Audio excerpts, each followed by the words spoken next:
હા, હેલો, જય શ્રી કૃષ્ણ. કેમ છો? ઘણા દિવસ પછી આપણે એક વ્લોગમાં ભેગા થયા છીએ આજે.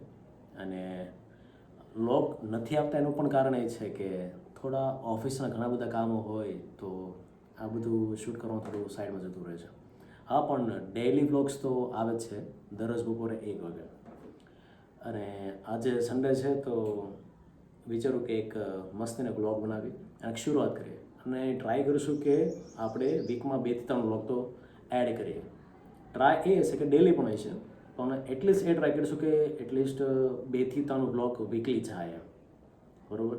અને કંઈક કોઈ જગ્યાએ બહાર જઈએ અને કંઈક શૂટ કરીએ, કંઈક નવું સારું લાગે અને એક મેમરી બને.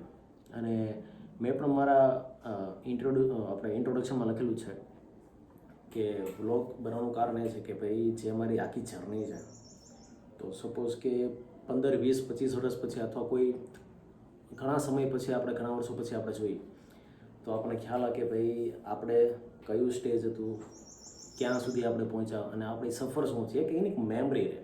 આપણે જે ઓલા મોબાઈલમાં ફોટો પાડીએ ને તો આપણે કેમ વિચારતા હોઈએ છીએ કે એક ફોટો હોય ને એક 10 વર્ષ પછી આપણે જોઈએ કે ભાઈ યાર સ્કૂલમાં હોય ને પછી જોબ ઉપર જતા રહીએ ને આપણે કહીએ ભાઈ આ સ્કૂલના દિવસો કોલેજના દિવસો આખા અલગ જ લેવલના હતા. તો એક મેમરી જોઈને આપણે જૂના દિવસો યાદ આવી જાય. તો મેમરી શૂટ કરવાનું વિડીયો શૂટ કરવાનું કારણ આ છે. અને ઓફિસ જે તમે જોવો છો ઘણી જગ્યાએ તમે વ્લોગ્સમાં જોયું દે છે કે અમુક મેમરી જે છે એ રાખવી જરૂરી છે. મારી ઓફિસના પણ વિડીયો મેં લગભગ બતાવેલા છે આમાં કે ભાઈ મારી જૂની ઓફિસ કઈ હતી, આ જે ઓફિસ છે તો એનું કારણ શું છે આ ઓફિસ રહેવાનું. અને જે કાંઈ બી નવા નવા અપડેશન આવતા છે કે ભાઈ વસ્તુ કંઈક લ્યો છો તો લોકો બતાવે, આપણે પણ બતાવશું પણ એક મેમરી તરીકે ભાઈ મારી પાસે શું હતું ને શું નહોતું અને એ લાવવા પાછળની મહેનત શું હતી આખી.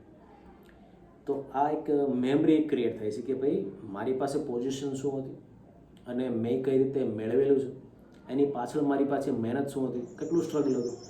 એટલે મારો પર્પઝ આ જ છે કે ભાઈ હું જે વસ્તુ બતાવું તો મારી પાસે નહોતું ને એની અત્યારે હું કદર શું કરું છું તો એના બેઝ ઉપર વસ્તુ બતાવું છું.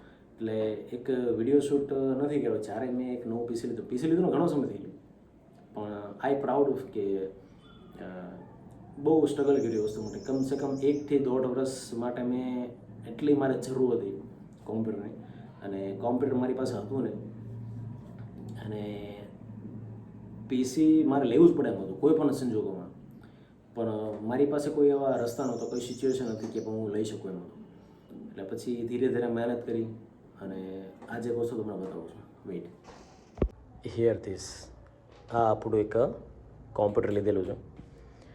અને તમે ઘણીવાર આ ગણપતિ બાપાની મૂર્તિઓ જોઈએ છે અને લોકોના મનમાં સવાલ પણ થાય કે ભાઈ 3 મૂર્તિ કેમ. તો એનું રીઝન એ છે કે ભાઈ આ જે મૂર્તિ જે છે ને એ એક શોપમાં હું જ્યારે ચક્કર લગાવી ગયો હતો ત્યારે મને સારી બહુ મૂર્તિ લાગી. ત્યાં ઘણી બધી મૂર્તિ હતી પણ ગણપતિ મને આ બેસ્ટ મને બહુ મૂર્તિ લાગી. ઘણી બધી સાઇઝ હતી, આમાં પણ 3 થી 4 વેરાયટી હતી, સાઇઝ નાની મોટી હતી. અને આ જે 2 ગણપતિ છે એ ગણપતિ બંને મને ગિફ્ટમાં મળેલા છે અને મને કોઈએ સરપ્રાઈઝ આપેલી છે.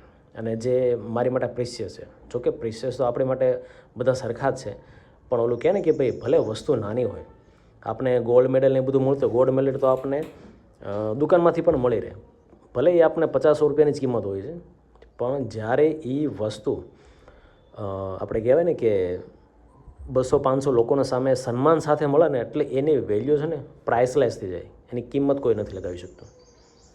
પછી આપણું આ ટ્રાયપોડ તમે વાળો છો, કદાચ જોયું હશે કોઈ જગ્યાએ. આ મારું આખું ડેસ્ક છે. તો અહીંયા આપણે કામ કરતા મને ઘડી વખત આ તમે ટેબલ જોયેલું હોય છે. અને મોટિવેશન માટે આપણી પાસે તો આ છે જ તે શંકર ભગવાનની છબી, જય મહાદેવ. પછી આ થોડા કોટ્સ બરાબર. દોસ્તો આ પણ એક નવી એડ થઈ છે કે જે કહેવાય ને કે ઓમ કૃષ્ણાય વાસુદેવાય હરે પરમાત્માને પ્રણતકલેશનાશાય ગોવિંદાય નમો નમઃ. જેથી કહેવાય છે કે ભાઈ શ્લોકનું ચિંતન કરતા રહો, મનન કરતા રહો. અને આ એક કાળુ બાપુની મૂર્તિ, આ હજી હમણાં જ તે આપણે એક વ્યક્તિએ મને આપેલી છે અને મારા ઓફિસમાં લગાડીને એક સારી પોઝિટિવિટી અનુભવાય છે.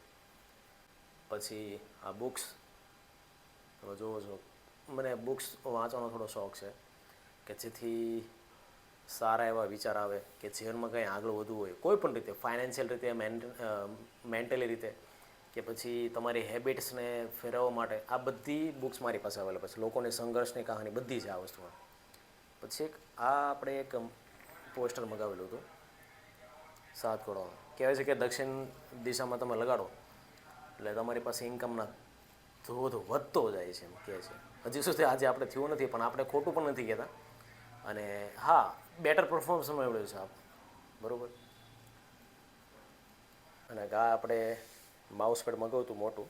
હવે આ બધી વસ્તુ શું છે આમાં ખબર છે કે આમાં બધી શોર્ટકટ કી છે કે ભાઈ કોમન ઓફિસ માટે શોર્ટકટ કી શું લાગુ પડે, કે પીટીટી શોર્ટકટ માટે શું લાગુ પડે, કે એક્સેલ પ્રોગ્રામની અંદર શું કઈ શોર્ટકટ કી લાગુ પડે. આ વર્ડ માટે છે, આ બેઝિક ટૂલ માટે છે, આ ડોક્યુમેન્ટ માટે છે, આ કોઈ એડિટર તમે જ્યારે કરો છો એની માટે છે. એડિટર મીન્સ કે ભાઈ જ્યારે કોઈ જે સોફ્ટવેરનું નામ જ છે જો અહીંયા એડોબ ફોટોશોપ, કે ભાઈ એડોબ ફોટોશોપની જે આ એડિટર છે તેની માટે આ શોર્ટકટ કી કઈ લાગુ પડે. પ્લસ આ કોમન શોર્ટકટ કી જે આપણે જનરલી યુઝ કરતા હોઈએ છીએ. ખ્યાલ? તો આ ટાઈપનું મને એક માઉસ પેડ સારું લાગ્યું હતું એટલે આપણે આ પરચેસ કર્યું. આની કિંમત કાંઈ નથી, કિંમત 90 રૂપિયા છે. ઓનલાઈન કદાચ આને 200, 250, 300 રૂપિયા પણ મળતી છે, પણ મને જે મળ્યું છે તો કોઈ ભાઈના હસ્તકે મળેલું છે એટલે મને સારું લાગ્યું છે. એટલે આનો આપણે બેક સાઈડ ફોટો હું તમને બતાવું. લેનોવોનું છે. જો આ એક શૂટ કરવાનું કારણ શું છે તો કારણ કે મારી મેમરી રહે, કે મારી પાસે હું તમને એ પણ બતાવીશ કે ભાઈ મારી પાસે કેટલા આજ સુધીના કોમ્પ્યુટર હતા જે મેં 1 બાય 1 સ્ટેપ અપગ્રેડ કરતો ગયો અને ત્યારબાદ મને આ બધી વસ્તુ મળેલી છે. રાઈટ? એક વસ્તુ જે બતાવું, આ જે છે તમે આ જે જોવો છો ને, આ એક સીપીયુ છે પણ જૂનું છે, અને આ એક નવું સીપીયુ જે અત્યારે હું વાપરું છું. આ જે વસ્તુ પછી આપણે ટ્રાય કરીશું કે ડેઈલી કંઈક નવો લોગ લઈને આપીએ અને કંઈક અપડેટ લઈએ અને સાથે મળતા રહીએ. અને જે કોઈ બી જગ્યાએ ઓલમોસ્ટ જે જગ્યાએ જાઉં છું તો એનો હું શોર્ટ્સ વિડીયો તો એટલીસ્ટ હું બનાવું છું, એટલે એક મેમરી રહે. ઓકે, તો આજ મારે એટલું. Thank you so much. જય શ્રી કૃષ્ણ.